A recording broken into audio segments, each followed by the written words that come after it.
సగం గ్లాసు బియ్యము, కొంచెం ఎర్రపప్పు అండ్ మినప్పప్పు, అందులోనే సాబుదానాలు కడిగి నానబెట్టుకోవాలి బియ్యము. అవి ఆలుగడ్డలో సగం ఆలుగడ్డ అయితే కోసి పోపులోనే వేయాలి. టమాటా కూడా సగం టమాటా పోపులోనే వేయాలి. వెల్లుల్లి ఒకటి వేయాలి. కుక్కర్లో అయితే ఈ రెసిపీ చేసుకోవాలి.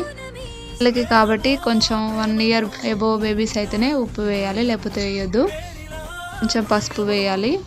సరిపడినన్ని వాటర్ పోసుకోవాలి. బియ్యానికి పప్పుకు తగ్గట్టు వాటర్ పోసుకోవాలి. నెక్స్ట్ అందులోకి పప్పు బియ్యం అయితే వేసుకోవాలి.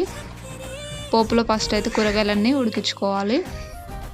కడిగి పెట్టుకున్న బియ్యం అయితే పక్కకు పెట్టుకుని అందులోకి వేసుకోవాలి. వాటర్ చూసి వేసుకోవాలి. వాటర్ అయితే కాకుండా కొంచెం లూజ్గానే ఉండాలి. పిల్లలు మంచిగా తింటారు, కడుపు నిండా తింటారు. ఈవినింగ్ టైంలో అయితే ఈ రెసిపీ అయితే ట్రై చేయండి. మా ఇంట్లో మా చిన్నోనికన్నీ చేశాను. మా 2 పిల్లలు కూడా తిన్నారు. మొత్తం 3 తిన్నారు, కడుపు నిండా తిన్నారు. కొంచెం కూడా వదలలేదు, వేస్ట్ చేయలేదు. అంత బాగుంది. పిల్లలకు హెల్దీ కూడా. ఈ రెసిపీ ఒకసారి ట్రై చేయండి ఇంట్లో పిల్లలు ఉన్న వాళ్ళు మాత్రం. అలాగే మన ఛానల్ని మాత్రం సబ్స్క్రైబ్ చేసుకోండి, మర్చిపోవద్దు. అంటే ఇంకా చాలా వెరైటీస్ వంటలు కావాలంటే మన ఛానల్ని సబ్స్క్రైబ్ చేసుకోండి. లైక్ చేయండి, షేర్ చేయండి, కామెంట్ చేయండి. ఇక బాయ్ ఫ్రెండ్స్.